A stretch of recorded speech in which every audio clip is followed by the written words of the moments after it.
home. Black Bear Provisions, a family-run West Virginia kitchen bringing Appalachian comfort to the field. Sausage gravy over biscuits, chili mac with beef and sweet corn, spaghetti venison and mushroom gravy over noodles. 2 hearty servings per pouch, cooked and sealed by hand with a 5-year shelf life. Built for hunters, hikers, and anyone who refuses to trade flavor for convenience. West Virginia's only freeze-dried meal company made by our family for yours. Black Bear Provisions, Appalachian comfort, ready when you are. Visit blackbearprovisionswv.com today.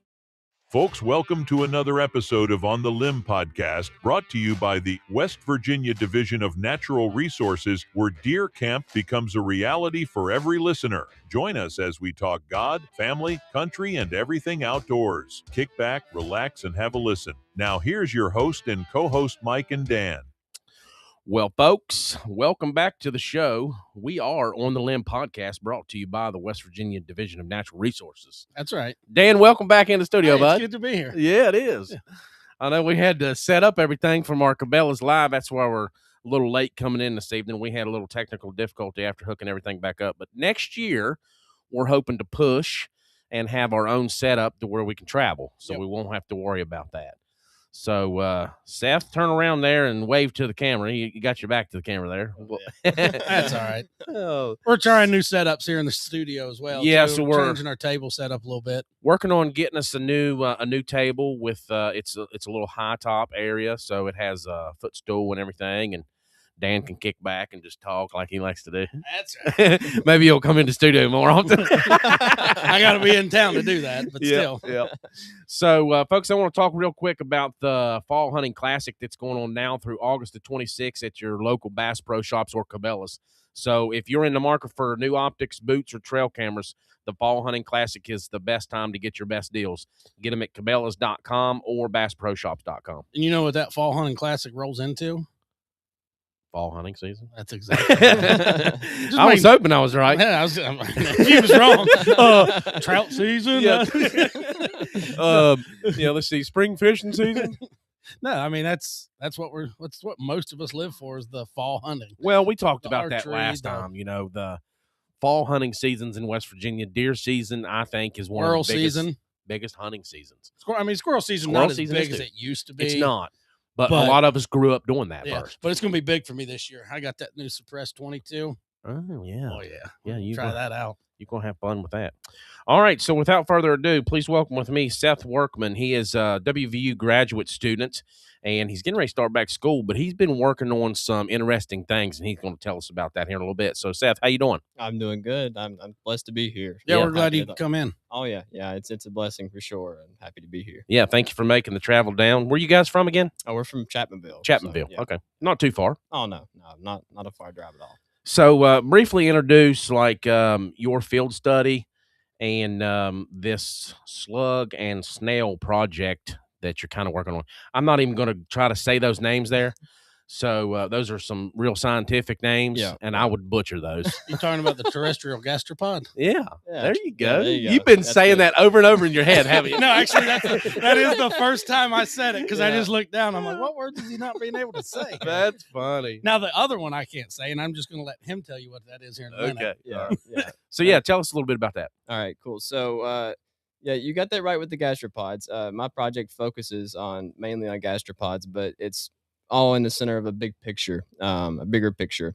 It's we're looking at a parasite known as Meningeal worm, or that's the one. Yeah, that's the one. That's the one. I know it by brainworm. It trips people up, but the most common phrase or the most common word is brainworm. That makes it a little bit easier, which is it lives up to its name, being that the parasite actually lives within the brain of its host. It relies on a host to survive, just like any other parasite.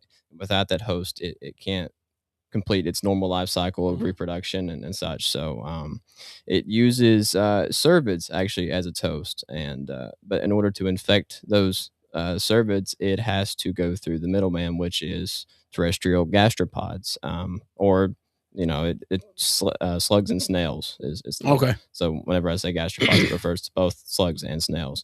But that's only terrestrial as well. So none of like the snails you see underwater, any of those, it doesn't encompass those. Oh, really? Just land bearing. Right. Yeah. Okay. Yeah.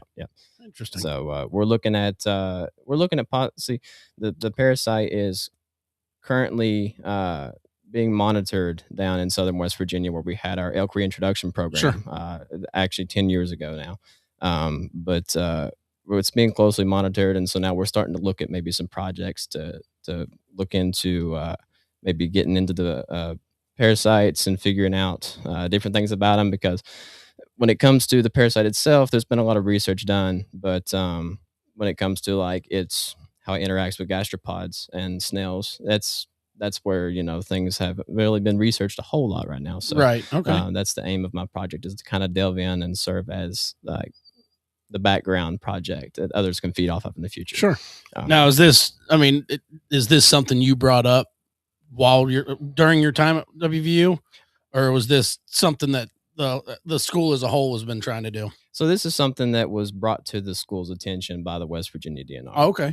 Okay. Yeah. So this is something that they brought to the school with asking if maybe this research needs to be done, but could it quite possibly be a graduate project, someone looking to get their master's. So being that I'm born and raised here in southern West Virginia, I've been around the elk since I was in high school, and I was presented the opportunity to get into this graduate project. So I was like, oh yeah, for sure. Man, what a blessing that was. It is, absolutely. Yeah, that's awesome. Yeah, God bless me with this position. There's no doubt about that. So. Yeah, cool. So now, what is the devastating effect on the elk population, and are they affecting deer as well too, or just mainly the elk? Yeah. So the parasite, its main host is white-tailed deer. Okay.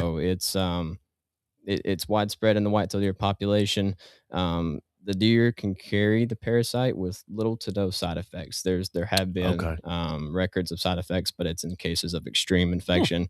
But I mean, in most cases, there's little to no side effects. And actually, there's a good chance if you walk outside and see a deer, it probably has brainworm. It's been here a while. It's in the entirety of the eastern United States. So that was what I was going to ask. Is it mainly focused in the southern parts of West Virginia? It's all over. It's in the east. Yeah, it's in the eastern U.S. Pretty much anywhere where there's white-tailed deer, there's probably brainworm there. But that also has to include its intermediate host gastropods as well. Right. So okay. So did it start out in white-tailed deer? Or?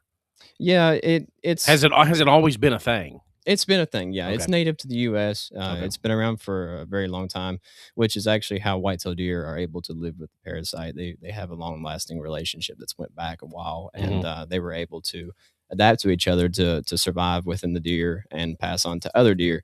But then when it runs into hosts, other hosts such as elk or moose, that's whenever that cycle is broken, because in most cases that leads to death or mortality to the individual.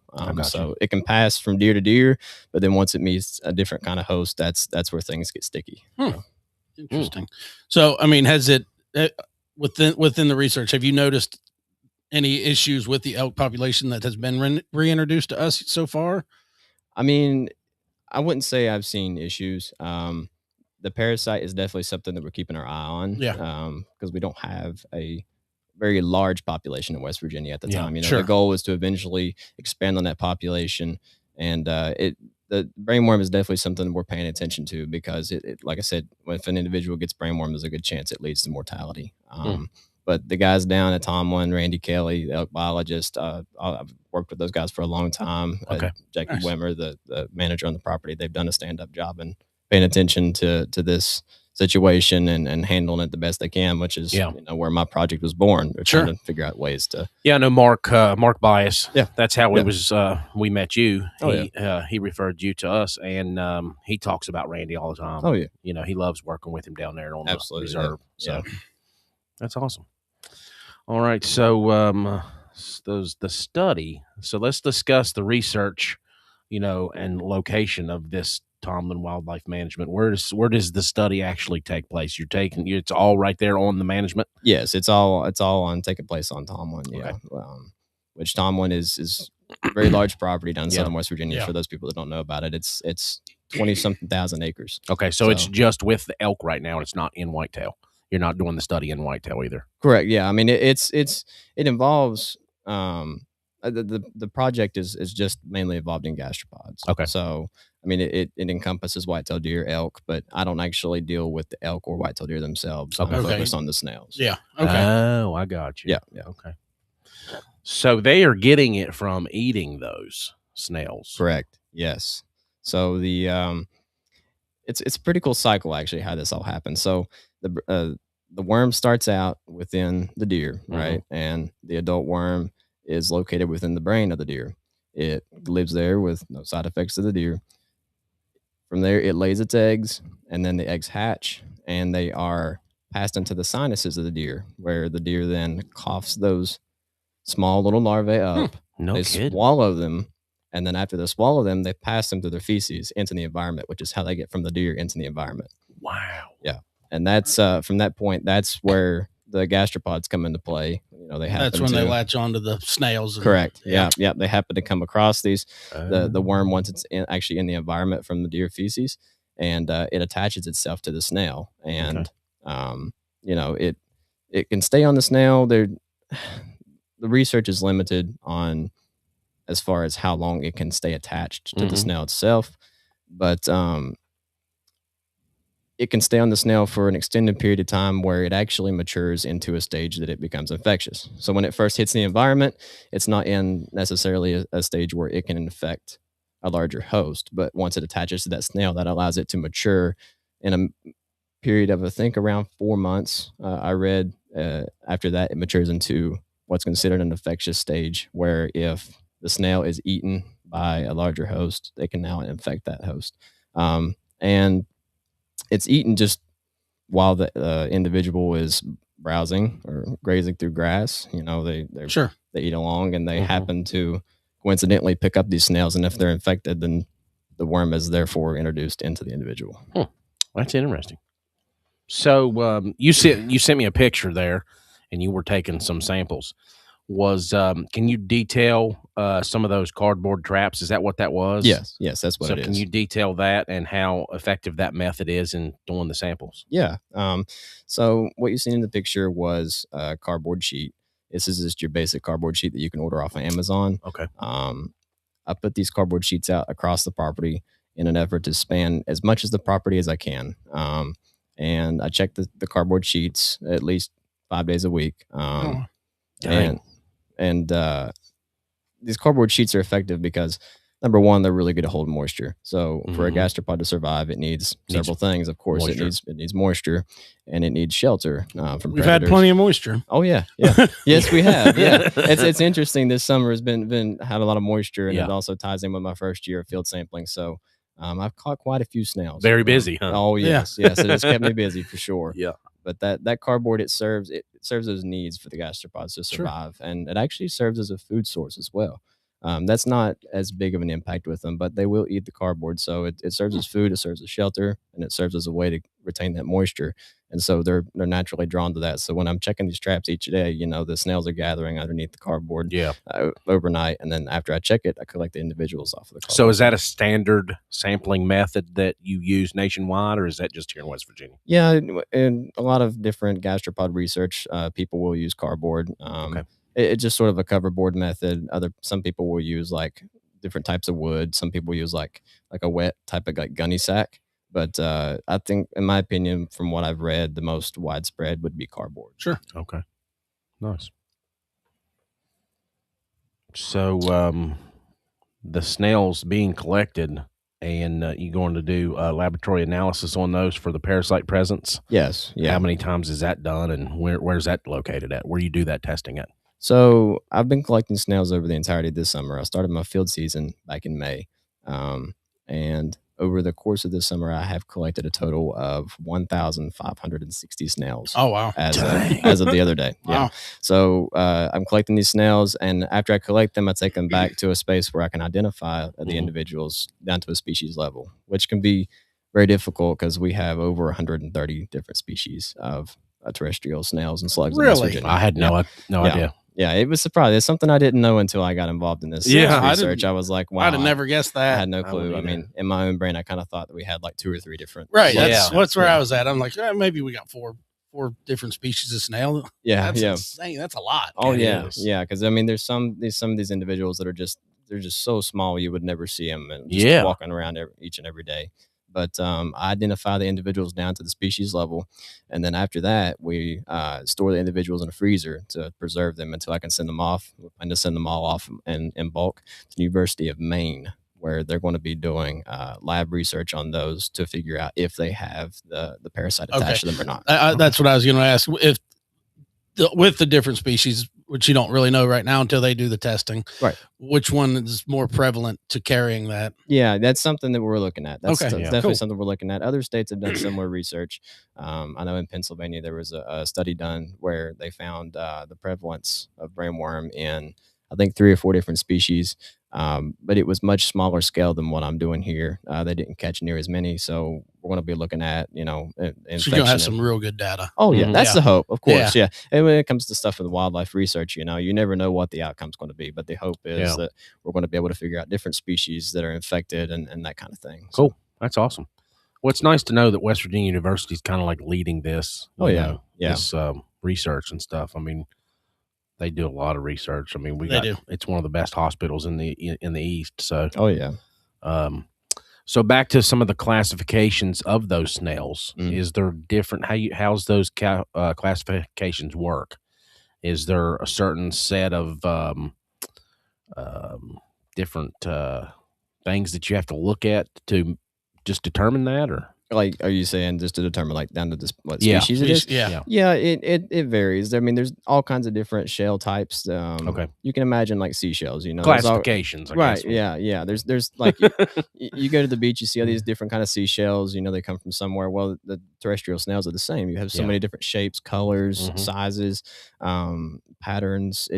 That's what it takes. And when it comes down to like identifying at the species level, it can become very complicated because there's a lot of species that look almost identical to each other, but you can tell the difference by looking through a microscope and looking at the like different like little teeth patterns on the inside of the shell. And so they have to have those different characteristics to classify them. Right. That's basically what I was getting to. Right. Yeah. Just looking for those different characteristics. Have you found turbo yet?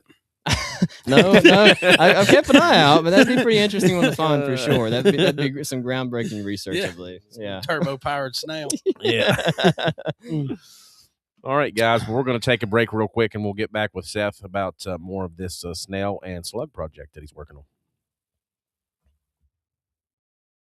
This episode of On the Limb podcast is brought to you in part by AMG Network Hosting. If you own a business, you've probably been here before. You're finally away from the office. Maybe you're in a tree stand before daylight, on the water with your kids, or spending the weekend at camp. Then your phone rings. The internet's down. I can't get into my computer. What do we do? Suddenly, you're managing technology instead of enjoying the moment. That's why businesses partner with AMG Network Hosting. AMG Network Hosting provides managed IT services that keep your business running even when you're not there. We proactively monitor your network, support your employees, secure your data, and make sure your technology is working before small problems become big ones. You built your business to create freedom, not to be chained to your phone every time something goes wrong. So the next time you head into the woods, hit the lake, or take a well-earned vacation, leave the technology to us. AMG Network Hosting, technology that keeps working so you can truly disconnect. Contact them today, 304-608-3653 for a free technology checkup. Hello, Hunt Chef Nation. Turn any cooking experience into an extremely wild one with Hunt Chef's delicious dozen seasonings, jerky, snack sticks, and brine kits. All 12 seasonings are packed full of wild flavor, perfect on pork, beef, chicken, lamb, vegetables, soups, venison, elk, or any wild game. Order today at huntchef.com or call the Hunt Chef headquarters at 724-780-3377. Order today at huntchef.com or call 724-780-3377. And remember, eat what you kill. That's right. Eat what you kill and get your brine kits. Did you just kill that gnat? You going to eat it? Oh my goodness. I mean, just protein, right? Just protein, he said. All right, Dan, you want to go over some of our promos, codes, we'll kick? Yeah, absolutely. Real quick. I got tongue tied there. All right, guys, visit elevateoutdoorstore.com and use promo code podcast15 at checkout for 15% off your entire order. Quality made, very versatile range quiver, range boss, built for the range, ready for the field. Don't miss West Virginia National Hunting and Fishing Days at Stonewall Resort, September the 19th from 9 a.m. to 6 p.m. This is a massive one-day event with family activities, youth challenging, challenges, shooting and fishing stations, all kinds of stuff. Taste of West Virginia State Park sampling. Tickets are only $10 for adults, and kids 14 and under get in for free. This is going to be a great time. Oh, it's going to be. I'm going to miss it. Yeah, I know. But I will be at Operation Cherry Bend. Yep. So you're doing something else good. Yep. You missed it last year, so you can't miss it this year. I can't miss it this year. They may never invite me again. So I'll be hitting that. Also check out bondscreekforge.com and you'd podcast 10 at checkout for $10 off your order. Check us out on Spotify, Apple Podcasts, Carbon TV, Gen 7 Outdoors TV, or wherever you get your podcasts. We'll be there. Guys, also engage in the Q&A. If you got some questions for him about his studies, his surveys, and everything he's doing, feel free to chime in, ask questions. We'll get you on. We'll try to reiterate your question to him and see if he can answer it for you guys. Yeah, and if we can get to the chat while we're doing things and, in between talking, we'll try to answer back to you. If not, we'll get back to you right after the podcast episode's over. So I just want to hit real quick on the Elevate Outdoors, the range balls. I just picked one up today. Yeah.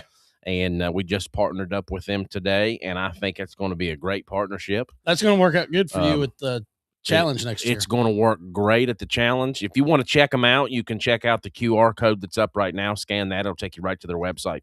So this thing it's versatile. I mean, it is field-style archery quiver designed for both the right and left-handed archers, engineered for accessibility and organization. So it's ambidextrous. It is. Oh, nice.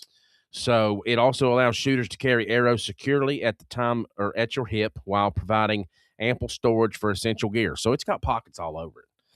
And you've got, so like you said, ambidextrous configuration with adjustable belt positioning and modular attachment points so you can personalize it. Yeah. It's got storage where it has multiple arrow compartments, spacious drop pockets, large main zippered pockets for your tools, dedicated exterior and interior compartments for accessories like wrenches or bow squares or whatever you want to put in there. Pencils. Yeah, right. I mean, when you're on the range and doing 3D shoots, you got all kinds of stuff in there.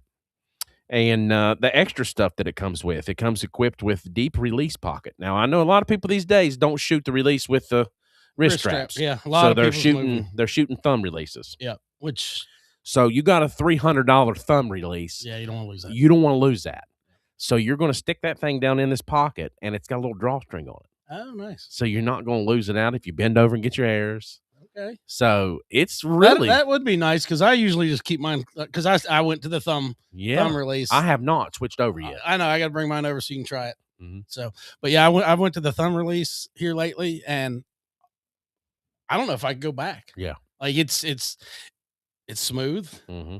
but the only problem is like you said, you don't have. It's not there. I hear a lot of people talking about accuracy. Yeah, it helps with your accuracy. So yeah, because you really don't technically know when that thing's going off.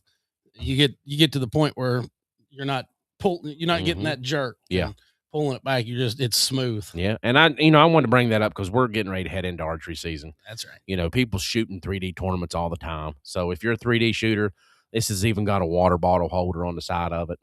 So you can put your water bottle right in there. That's what you put in there. That's what you can put in there. And it's ideal for, various settings, competitive 3D, field events, indoor or outdoor practice, and you could even use it while you're hunting. Sure. If you hunt on the ground, if you hunt in a tree stand. Well, yeah, you can carry it out with you. You can carry it out with you and have everything on there. So, all right, let's get back with Seth Workman here and talk about some more of this interesting project that the West Virginia University's got going on with him.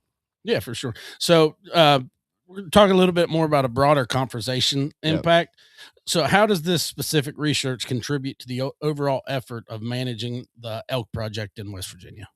So with the elk project in West Virginia, the hopes is to have an expanding population to go into multiple counties throughout the state. Sure. And with this parasite interaction going on, of course, we can't have a population that's booming if there's something that's coming against that population. Yeah, exactly. Sure. Yeah. It's an issue that needs to be handled. So within West Virginia, the hopes is if we can reduce the population of the intermediate host gastropods across the property, we might be able to see more of a boom in the population increase. So you're saying step on them when you see them? No. No, it's a little bit bigger right. picture than that. So I didn't really go into detail earlier, but yeah, by all means, please. Yeah, with the project, we're going to be looking this year. I'm collecting a baseline with the population across Tomblin WMA. I'm looking at how many snails are within the property in different areas of the property. And within these areas that I'm sampling, we're going to be coming in and applying different treatments to those fields, such as fire or herbicide application or controlled mowing, something that is a normal activity that goes on within state wildlife management areas already. And after we've applied these treatments, we're going to be coming back next year doing the same sampling methods that I'm using now and looking at the difference, saying, okay, how has this treatment affected how many gastropods are here? You know, like if there's more one treatment that's more effective than the other, we're going to say, okay, then this might be the most effective thing that we can use in the future to reduce gastropod populations in areas where there might be a lot of elk. What do you feel is going to be one of the better methods? I'm unsure right now, honestly. I mean, I could see how all of them would be effective. Because you're modifying that the needs like we talked about earlier. The cardboard provides those needs. Moisture. That's where I was, because that's kind of what I was thinking. The whole moisture effect would be the controlled burns be a better solution, maybe, because it's pulling the moisture away from it. It's very possible. That's the hope of this project, is to determine what might be the most effective, because you're altering that vegetation that they rely on. So now, are you just doing these studies in the fields, or are you doing in the woodland areas as well? You just took my question. I'm sorry. Gotta be quicker than that. That's a good question. I'll go into that a little deeper. Keep going. Yeah, that's a good question, because it leads into something else I'm also looking at. Okay. So most of my sampling takes place in the fields, which is a great place for gastropods to be. That's most likely where an elk is going to pick up a gastropod. Yeah, because you got moisture there as well. Correct. Yeah. But I'm also sampling in some areas that are considered like wooded areas with canopy cover, and that will all feed into what I'm looking at as far as the dispersal across the property. So I'm going to be looking at different factors that may influence more gastropods to be in one area over the other. So if I'm sampling in an area, say, that has such a percentage of canopy cover here, and then you have a smaller percentage of canopy cover over here where I'm sampling, and I'm catching more snails in the spot where there's less of canopy cover, I can say, okay, well, spots where there's less canopy cover, we can expect there to be more or less gastropods in that area. So I'm also, on top of looking at the main thing, which is the treatments and like lowering the population of gastropods, I'm also looking at what affects their dispersal, where we might find more gastropods in an area. So, and that's tied in with like canopy cover, vegetation height, soil pH, and a couple other factors. So talking about that on this Tomblin Reserve, like the management area, your footprint down there is a little over 25,000 acres. Yeah. That's a lot of land to cover. It is. Yeah. So when you're focusing in on these areas, is it coming up to, like you're saying, most of it's fields, right?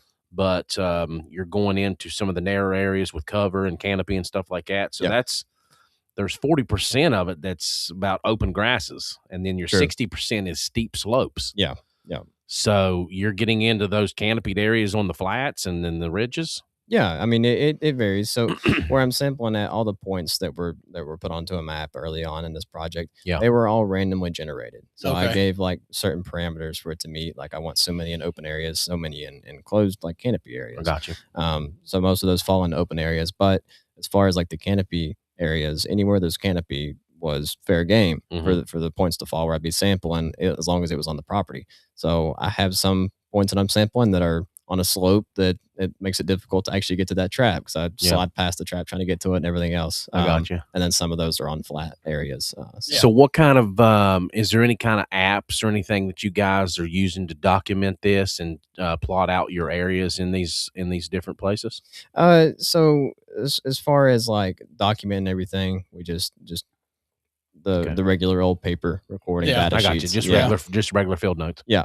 I didn't know if you guys were plotting these or maybe working alongside some of the app companies like OnX or something like that. Because I mean, OnX is got a ton of features on there to where you can mark things. Oh yeah. So I was like, well, maybe you could get in there and start marking these areas as a potential area, or even mark your testing and sample sites. Well, upon early scouting, when I was looking at areas that actually sampling, I utilized OnX, and I still do utilize OnX as far as like point generation and putting the points down. That was all done on bigger computer systems. Yeah. But currently I've uploaded everything to my personal Onyx. That's what I use every day in the field. I download the offline maps. It makes it easy for me to get to my points and stuff like that. Definitely. So I definitely utilize Onyx. Yeah, that's cool. So you can make your own on there too, don't you? What you can make your own little place markers and stuff. Oh yeah. Onyx, yeah. So that would work. That work perfect for you. Oh yeah, I've actually recorded the different routes I take, like as far as driving to the fields and stuff like that, and adding points of access. So it's been really handy. It's helped me a lot. And you can shade areas of where your test locations are. Well, I mean, that's cool. That could help him even in finding some of his test areas because you've got layers that you can turn on. Oh yeah, for oaks and beech and all the different tree cover and stuff like that. So that's awesome.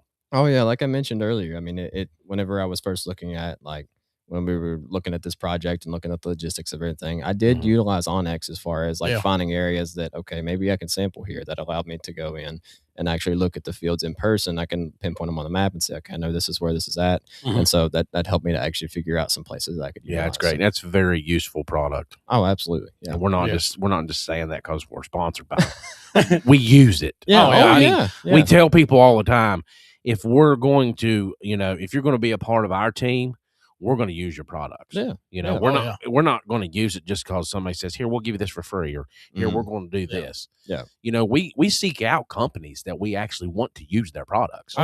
It's not companies that come to us. On Onyx in Illinois, Indiana, Arizona, Ohio, West Virginia. Hopefully this year, I just met some guys in Jersey. They got some land. He said, come up in November and hunt it. Yeah. Putting some points right there in Jersey next. It's a useful tool for sure. I mean, that's like how I met the guy with Elevate Outdoors today. I'm like, we're going to use this product. Oh, yeah. It's not just because we're going to partner with you that we're going to talk about it. Yeah. I think it's a very great product. It's versatile. It's got all those pockets. It's perfect for what we're kind of getting into and trying to do with Appalachian Bowhunter Challenge that's coming up next year. There's a ton of guys. I don't know if they'll use them actually during the challenge, but there's a 3D tournament during that. Yeah. So you could utilize it during that aspect as well. Yeah, so that's true. So talking on the ecosystem's health, especially this year, I mean, it's the rain, the heat. It's had to have been a booming year for the ecosystem's growth. How does that affect the growth of these parasites? So are you saying like their ability to infect their hosts, or just like transmission wise? I guess transmission wise. I mean, does that make their whole lives easier to survive because of how wet and damp and humid and everything? Absolutely. So they could reproduce more often this year because of that, or I would say because I mean they rely on these gastropods. They can't infect their next host unless the gastropod plays the middleman and comes in and carries them to their next host. So with higher vegetation from more moisture, more rain, stuff like that, it's favorable to the gastropods. So therefore it's very favorable to the parasite as well. It makes a huge difference. So also with this study you're doing, you said you've collected over 1,600. Yeah. Does that give you an idea of how many is possibly in that whole area because of how many you've collected so far this year? I mean, eventually in the ends of the project, it will. But I mean, of course, it just shows you how many. I mean, there's a lot of research still left into it. Oh, yeah. I mean, it shows you how many snails are actually out there because, obviously snails and slugs, they don't travel the fastest. They're not the fastest individuals out there. So I'm checking these cardboard traps every day and there's more and more snails on them. So that's just where I'm sampling at, Right. It's hard telling 100 yards off of where I'm actually sampling. There's just as many as where I'm catching them at the time. So it just shows you how many of them actually are out there. I didn't actually know until Dan told me today that was something that elk actually feed on. I don't know if per se they feed on them. Like he's saying, they're eating the grass and the slugs and snails and everything. Yeah. I mean, I don't think they really look for them. I don't know.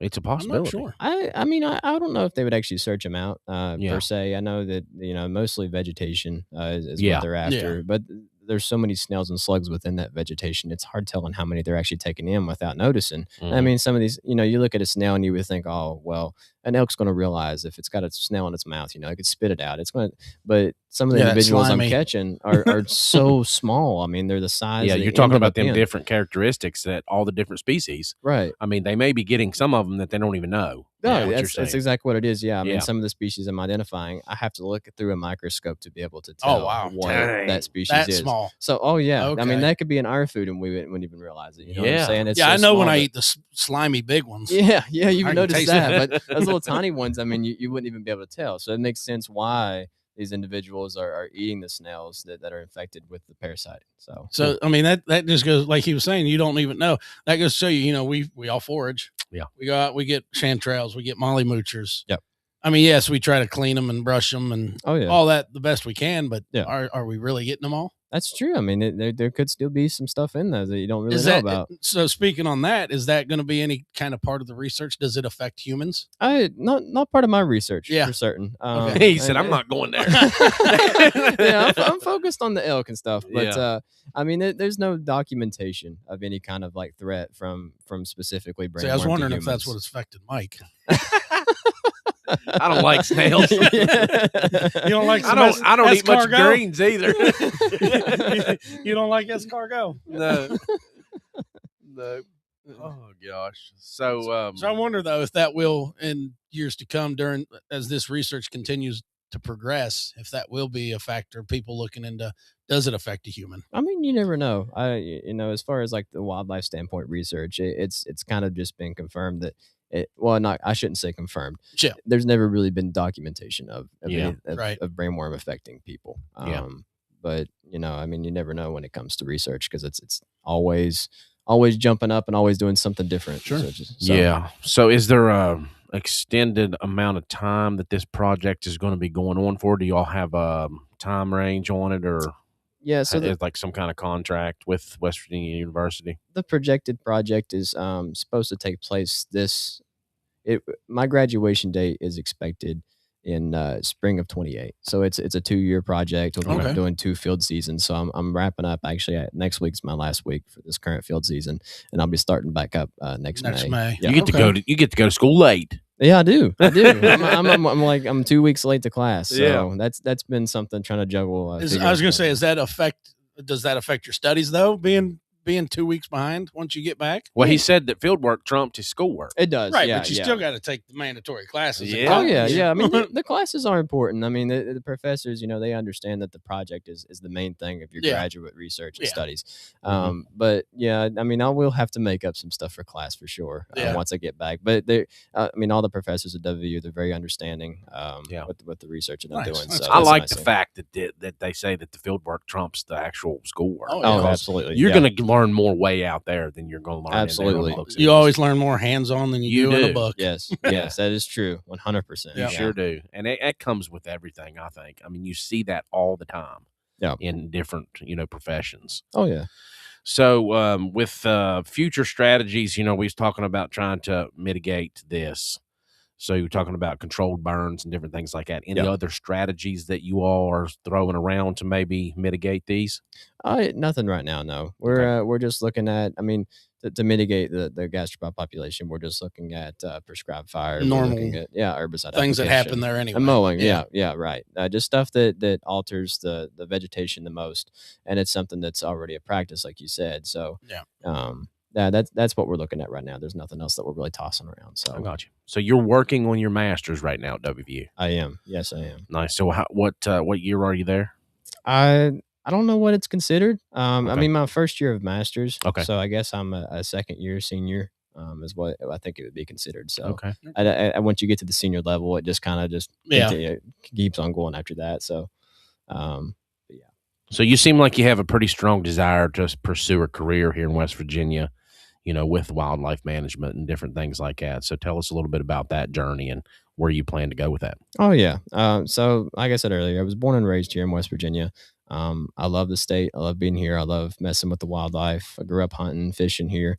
And so I've always been interested in it. And I've also been volunteering with the Elk Project here in West Virginia since I was in high school. So I've, of course, fell in love with the elk, but I've fell in love with, just like I said, the wildlife here in general. Yeah. And I'm going to West Virginia University and graduating from West Virginia University, being from West Virginia, I'd like to continue my research here in West Virginia. So that's just something that I've always had on my heart, set on my heart to do. And yeah, that's good. I mean, we need all the researchers we can get in this state absolutely to help our wildlife to continue to thrive, to keep that next generation in it. Yeah, it's important for sure. Because I don't know if I'll see it in my generation, but I would love to be able to hunt one of them elk. Yeah, it's definitely something that the West Virginia DNR is pursuing. Yeah, that's the hopes to see that one day here soon. So yeah. Now with you completing, are you going to look into getting in the DNR after school? The DNR is a route. Yeah. I haven't really evaluated exactly where I'm going to go. I know I want to do something related to wildlife research. Sure. But the DNR is definitely a route. I mean, I like I said, I volunteered with the DNR back when I was in high school. I enjoyed every second of it, to the point to where I actually took that a step further and did my internship with the DNR. Oh, okay. And then I was employed with them right before I started my master's. So I've already worked with them. I enjoy working with them, enjoy the way they do things. So that's definitely a route that I would not refuse if it was offered to me. Nice. You can go ahead and keep her going there. I'm going to try to answer some of these comments. I was going to say, we got any questions from the audience there? Yeah, I was looking through some of them here. I think BJ commented and said, we're talking about just with deer, but is there any other plans to do studies with wild boar or maybe bears? That was good, because I was going to ask about bears and affect them. So is that like asking as far as like the parasite goes? Mm-hmm. Yeah. So the parasite, it relies on cervids, so deer, elk. Okay, moose. so just the deer. Yeah. So it doesn't have anything to do with bear. They don't really use bear as a host. Why is that? Is there a certain reason? I'm uncertain. Maybe their brain's not big enough. Yeah, it's just something where the parasite is adapted with cervids, and that's where they found their best chances to survive is with within a cervid, but more specifically white-tailed deer. I would assume because of their anatomy being very similar with elk and moose, they find those as other hosts that they might be able to survive in, but they don't realize the anatomy differs just a little bit, and that's where the complications get run into. But as far as like canids with coyotes or bears or wild hogs, they have their own parasites they deal with, but brainworm is not one of those. Yeah. So. That's interesting. I was wondering about that, because I've never heard of brainworm. Yeah. So you know that Logan guy, Logan Klingler? Yeah. Yeah. Oh, everybody knows Logan. Oh man. I'm sorry to hear about that. He was just commenting in here, so I figured I'd mention him. Yeah, I did. Back when I first started volunteering with him, Logan was still down there with him, so I enjoyed working with him as well. I had a lot of great times down there. Nice. Now, with you doing this study, is there other studies you're looking like you would like to get involved with as years progress in the state? So as far as me getting involved, I'm uncertain. Yeah. I don't really know which direction I'm going to go. I know with the gastropod project specifically, there are other projects that are feeding off of my project. There's currently a PhD student at WVU right now. His name is Alec. He is he's working on, like I said, he's working on his PhD, but the results from my project are going to go directly into his. Oh, wow. And his are a lot bigger picture, and he's just going to feed right off of mine. So it's really awesome. Cool that like we're starting to collect a baseline of information and data that other students can feed off of in the future. Yeah, so you're kind of frontiering that. That's awesome, man. Oh yeah, it's exciting. Congratulations on that. I appreciate it. So Julie King said you got to ask Seth about his photography too. He's got some wicked skills when it comes to a camera. I don't Is that know. how you got hooked up with Mark? I guess. Well, I don't know about that. I do enjoy trying to go out and take pictures. I'm out in the field all the time, and I see some crazy stuff. Oh, for sure. And so I recently, picked up a camera, and I've been taking it out with me and trying to get pictures of some stuff. And that's that is a little bit how I run into Mark. So nice. I am very far from professional. His level.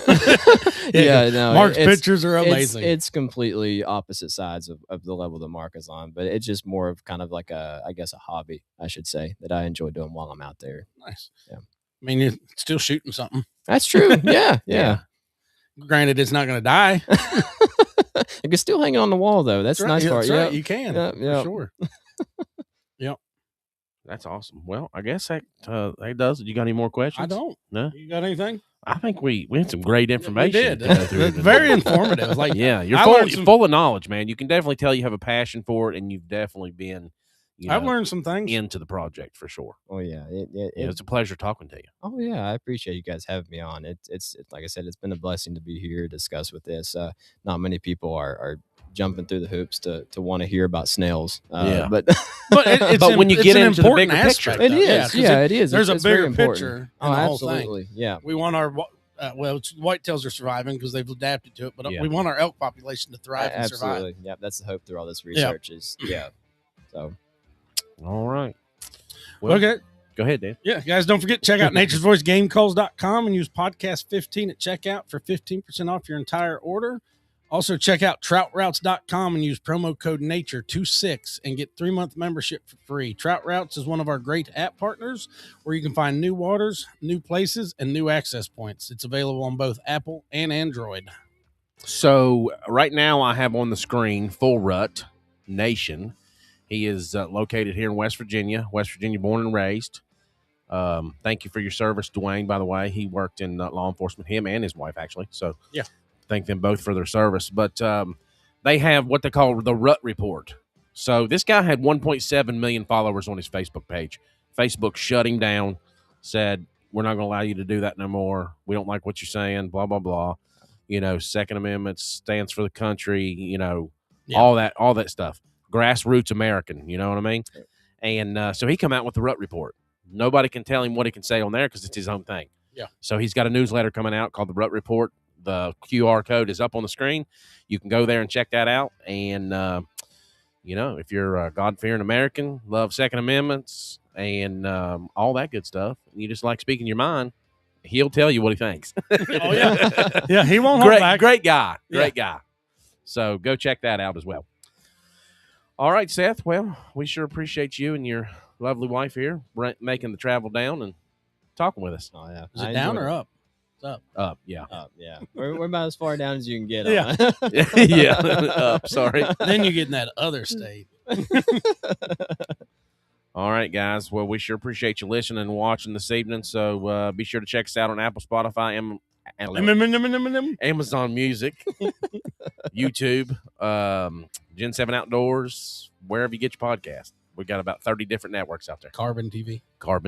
Don't forget about that. They're up there on the screen. You can see them. All right, guys. Well, you all have a great evening. And again, thanks for watching. Thanks to you guys for coming in. We sure appreciate it. Have a good one.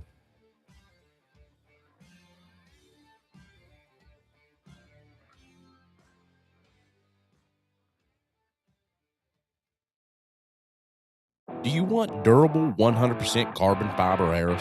Warhead Arrow Company. Warhead Arrow Company is 100% carbon fiber constructed hunting arrows with bone-shattering penetration. Durable, tough, yet reliable when it comes to the moment of truth. Their target arrows are world-class in accuracy and precision, an arrow that target archers can depend on to reach the top of their game. Warhead Arrow Company. Check them out today at warheadarrowco.com. That's Warhead Arrow Company. warheadarrowco.com. This episode of On the Limb podcast is brought to you in part by Web Plumbing Incorporated, located in St. Albans, West Virginia. Web Plumbing Incorporated has had master plumbers and HVAC specialists established and serving the Valley since 1994. 30 years of commercial and residential service that you can trust. Contact Web Plumbing today at 304-768-4324 for a free estimate or quote today. You can also visit them on the web at webplumbing.net. Contact Web Plumbing Incorporated today at 304-768-4324.